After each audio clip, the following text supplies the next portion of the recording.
Olá pessoal, eu sou o Felipe Quintino, fundador e CEO do portal Ticho Online. No Talk Ticho de hoje, eu vou bater um papo com Erivelto Sartor, executivo de operações Ticho. Erivelto, boa tarde, obrigado pelo seu tempo aí fazer esse bate-papo comigo hoje. Boa tarde, Felipe, é um imenso prazer poder contribuir com o portal Ticho Online. Realmente estou muito feliz em poder parar, fazer uma pausa e uma reflexão com você sobre o mercado, sobre o papel da liderança nesse momento de pandemia. Legal. Espero, sinceramente, poder agregar algum conhecimento e deixar uma mensagem aí positiva para quem estiver nos ouvindo. Tenho certeza que vai sim, cara, vai ser bem legal. Pessoal, para quem não conhece o Erivelto é executivo de operações de Ticho com mais de 22 anos de experiência no setor. Ele teve passagem em empresas como Melhoramentos, CMPC e a última experiência aí desde 2011, o Erivelto era diretor de operações da Carta Fabril. E hoje aí a gente vai bater um papo a respeito do impacto da pandemia no mercado de Ticho e também o papel da liderança em tempos de crise. Vamos lá. Muito bom. Legal, Erivelto. Erivelto, como é que você está enxergando aí os impactos da pandemia do novo coronavírus? Bom, Felipe, estamos vivendo uma crise, né? Não tenha dúvida, sem precedentes. A nossa geração nunca viveu uma crise como essa. E, no meu entendimento, essa crise tem três aspectos principais. O primeiro e o mais óbvio é o aspecto da saúde, né? Uma crise gravíssima, milhares de mortes no mundo todo. O segundo, como ainda não tem uma vacina, né, um tratamento eficaz, a única forma de minimizar a propagação desse vírus é o que a gente chama de distanciamento social. E aí, precisamos ficar em casa. Isso gera uma segunda crise, que é a crise econômica, também provavelmente sem precedentes, né? E o terceiro aspecto, que no meu entendimento é o que vai demandar mais atenção aí das empresas, dos nossos líderes, é a crise psicológica, gerada por esse isolamento, por essa quarentena, né, que a sociedade está enfrentando. As pessoas estão em casa, né, experimentando viver com as suas famílias, trabalhando no home office, ou seja, é um momento de reflexão para todo mundo, refletir como é que vai ser o consumo, né, depois da pandemia. Será que eu precisava de tudo que eu consumia? Então, esse aspecto psicológico da crise é que está gerando essas incertezas e imprevisibilidades que nós estamos vivendo. Como vai ser esse novo normal, né? Como vai ficar o consumo para os diversos setores aí da economia, é que ninguém tem essa resposta ainda, né? É isso aí, cara. E nesse sentido, Erivelto, de muita dúvida aí com relação ao futuro do consumo, como é que é a sua visão? Qual é a sua visão sobre o mercado de Ticho no pós-coronavírus? Felipe, você há uns 30 dias atrás, se não me engano, você fez um talk Ticho muito legal com a Tatiana, da Shopper Centric, e ela deu alguns insights aí sobre o comportamento do consumidor nessa pandemia, né? Então, eu dividiria em consumo institucional, para a gente fazer uma análise rápida, né? Falando de produtos de consumo, né? Toalha de cozinha, por exemplo. O brasileiro está experimentando aí a praticidade de usar o Ticho na cozinha, coisa que lá nos Estados Unidos já é super normal. Então, uma vez que você experimenta isso que é muito bom, né? O Ticho lá na cozinha, talvez esse consumo aumentado da toalha venha para ficar, pode ser. Legal. Já falando de papel higiênico, por exemplo, nós experimentamos um boom de consumo quando todo mundo correu lá para as gôndolas para se abastecer, não só de papel higiênico, né? Nós vimos todo mundo comprando toalha, álcool em gel, vitamina C, uma série de outros produtos, mas no caso do papel higiênico, esse aumento de consumo, eu acredito que ele é pontual, está muito mais ligado com esse medo do desabastecimento do que propriamente com uma mudança no hábito de consumo. Guardanapo, falando de guardanapo de papel, nós sabemos que o guardanapo ele tem sazonalidade, né, no Brasil. Está muito ligado com festa de final de ano, com eventos de família, eventos sociais, ou seja, como não tem evento de social, como não tem evento de família, a tendência é que tenha uma queda nesse consumo e vamos ver como é que isso se recupera ao longo do tempo. E, por último, né, o mercado away from home, que é o institucional, esse realmente está despencando, gerando problemas seríssimos para as empresas pequenas, médias, grandes, e muito provavelmente, né, essa demanda, esse consumo do institucional só deve retomar quando a economia reabrir. Prédios comerciais como shopping, restaurantes, bares, hotéis. Quando isso tudo voltar a funcionar, então realmente que é só aí realmente que nós vamos saber como é que vai ficar o consumo nesse segmento que você sabe que é muito importante para o tixo, muito rentável, né? Para a indústria de tixo. Não, com certeza, né, cara? E é um dos que vem sofrendo muito, né? O nosso mercado de tixo, eu digo que é um mercado privilegiado, né? Como um bem de primeira Exato. necessidade, essa parte de consumo tá indo muito bem. Mas Isso aí. no institucional estamos sofrendo bastante, sim, cara. Isso aí. Legal. Erivelto, e com relação a personal care aí, né? A fralda infantil, adulto, lenço umedecido, são produtos que muitos fabricantes de tixo têm no seu portfólio, né? Como é que fica a questão desses produtos descartáveis na sua visão aí no período pós-coronavírus? Realmente, Felipe, cada vez mais os fabricantes estão entrando nesse mundo, né, do personal care. Fralda infantil, fralda adulto, absorvente íntimo feminino, lenço umedecido. Eu diria que, no caso das fraldas infantis, né, nós aprendemos aqui no Brasil que o consumo ele tem uma forte correlação com a renda das famílias. Se você lembrar, Felipe, lá em 2009 até 2014, a gente viveu um período de aumento na renda das famílias. 2011, 12, 13, o PIB era alto, mas ele já vinha numa tendência de queda. Uhum. E aí, 2014, o PIB foi bem ali baixo, positivo, porém baixo. 2015 foi um PIB negativo. Fechando 16 também com PIB negativo, que aí, né, configurou o período de recessão 2015/2016, e a gente aprendeu ali naquele momento que se a renda cai, se o desemprego aumenta, as famílias vão buscar meios de reduzir a compra de fralda infantil. Inclusive até a taxa de natalidade, né, afetada no momento desse de recessão econômica. E aí com menos bebês nascendo, são menos bebês consumindo fralda, ou seja, o consumo de fralda infantil ele pode ser afetado pela crise econômica que a gente vai viver. Lenço umedecido, os wet wipes, né? Eu acredito que tem espaço para crescer ainda, uma vez que o hábito de higiene deve mudar. Por outro lado, é um produto de alto valor agregado dentro do nosso mundo, né? E então temos que esperar para ver o tamanho da recessão econômica que vem e aí acompanhar o que acontece com a demanda. O fato, Felipe, é que não dá para não considerar o que está acontecendo, por exemplo, nos Estados Unidos, a maior economia do planeta, 20 milhões de desempregados, taxa de desemprego chegando a 15%, ou seja, um país que estava há alguns meses atrás a pleno emprego, né? Então o impacto na economia real a gente ainda não consegue medir, mas também vai ser pesado, né? Então, justamente em razão dessa, a gente não consegue medir justamente porque tem muita incerteza, muita imprevisibilidade, né? Como a gente acabou de comentar. Mas o fato é que o consumo das famílias vai ser afetado por essa crise econômica. E aí, como é que vai ficar esse balanço total para os fabricantes de tixo? É um grande segredo, né? Ninguém tem essa resposta, né? Temos que acompanhar. Caixinha de surpresa, né? Temos que acompanhar. Legal, realmente, Erivelto. O pós-pandemia vai ser um período muito desafiador aí para todas as empresas em diversos setores e até para o nosso setor de tixo, né? E falando em desafio, como é que fica o papel da liderança nesse contexto, Erivelto? Essa pergunta é excelente, né? Falar de liderança é muito bom.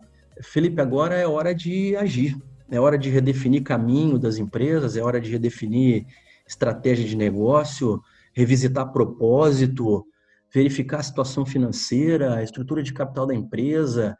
A empresa tem que se preparar financeiramente para enfrentar as dificuldades que vêm por aí, né? Esse é o momento.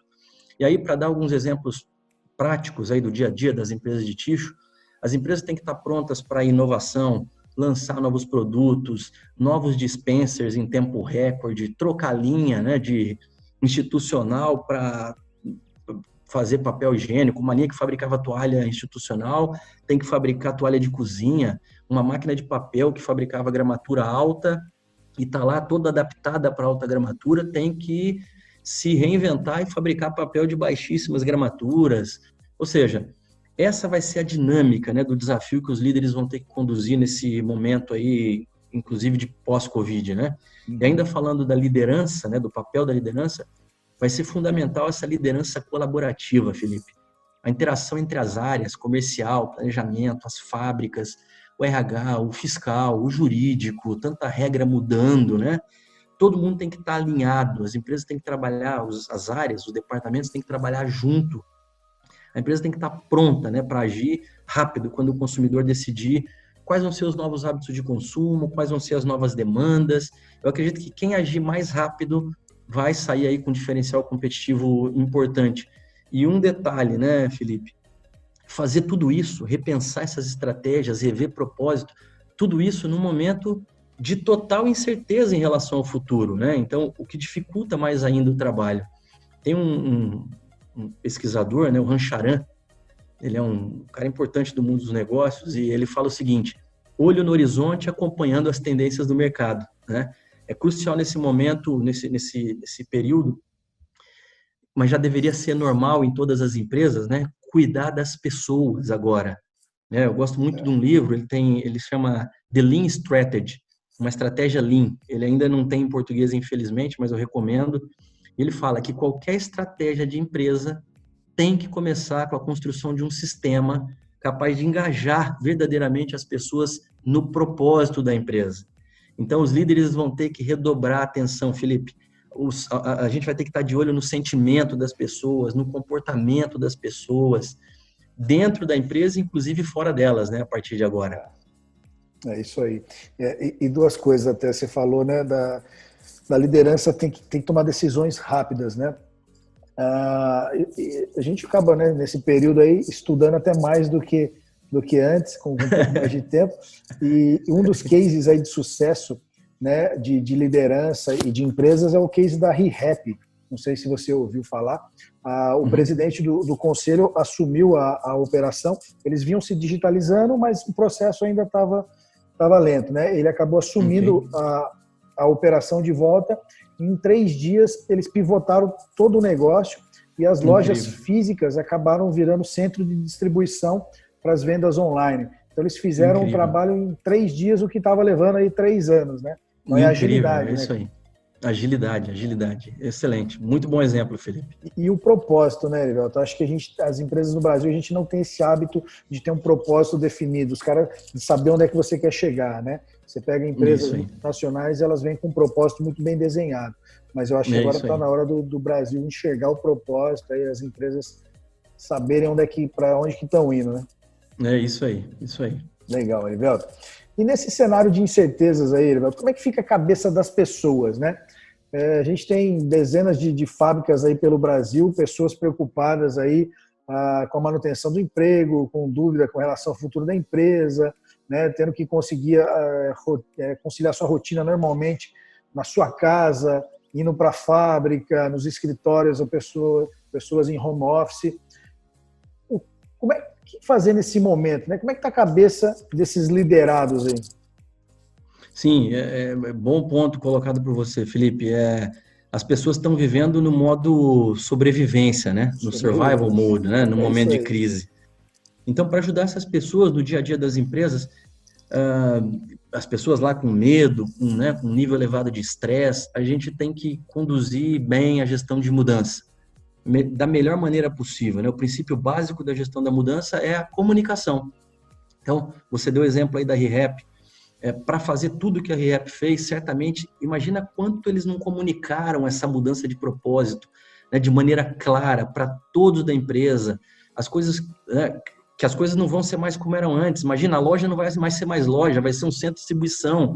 Então, essa comunicação é chave numa gestão de mudança. E a mudança tem que ser rápida, né? Tem que ser ágil.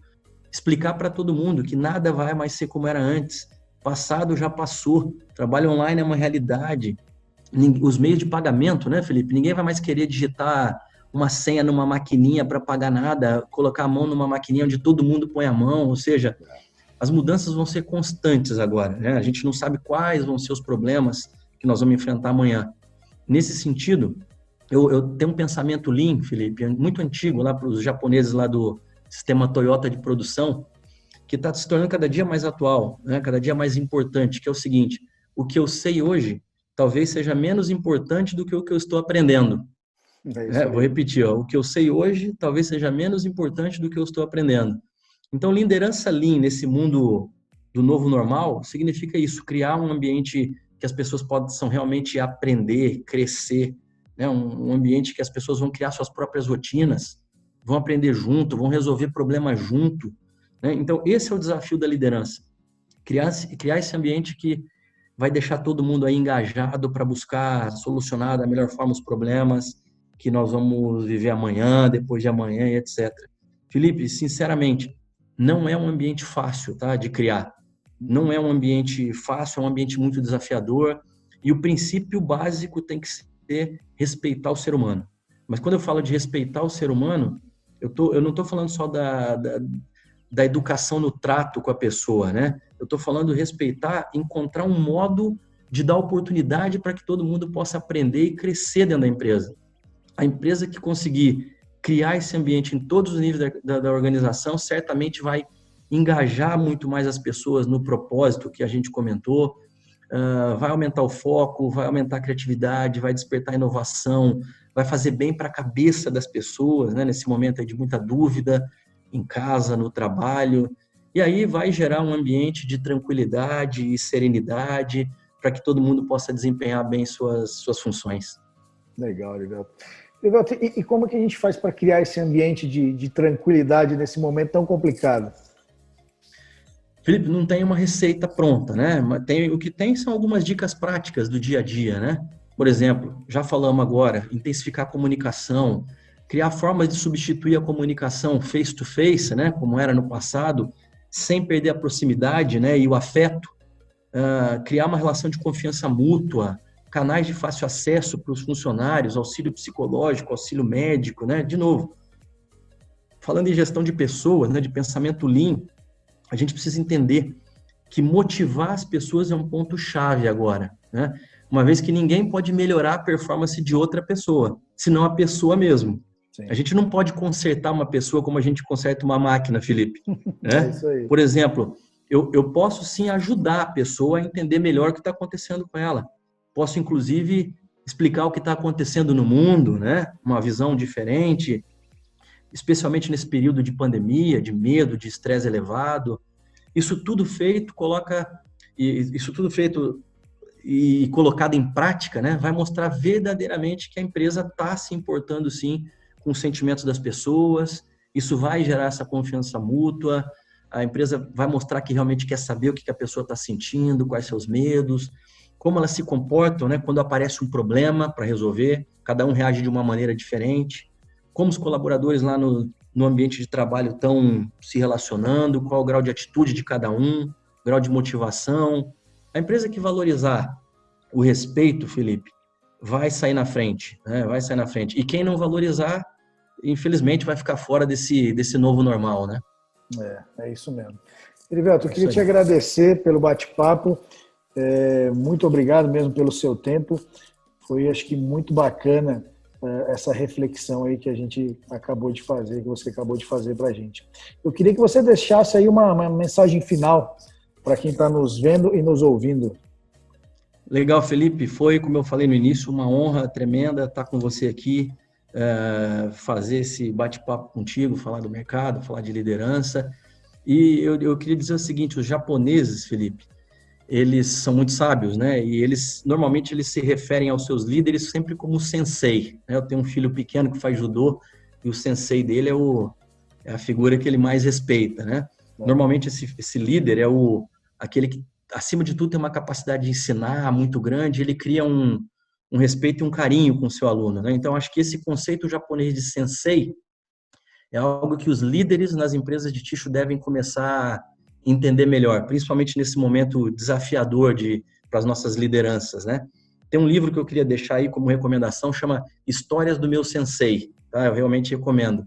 E por último, uma poesia, né, que um grande líder meu, um grande sensei meu, que a gente infelizmente faleceu no início de 2018, gostava muito de poesia, a gente fazia quadros e colocava os quadros na fábrica, no escritório central.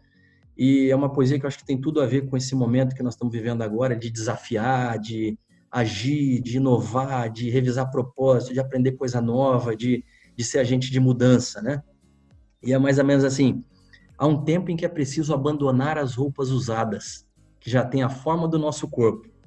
Esquecer os nossos caminhos que nos levam sempre aos mesmos lugares. É o tempo da travessia. E se não ousarmos fazê-la, teremos ficado para sempre à margem de nós mesmos. Legal, cara. Isso aí. E é bem o que a gente está vivendo hoje, né? Isso aí, Felipe. Se não me engano, é Fernando Pessoa, mas é muito atual. É muito atual. Perfeito, cara. Erivelto, muito obrigado mesmo, cara. Foi muito bacana. Valeu, Felipe. Um abraço. Um abração. Obrigado. Tchau, tchau.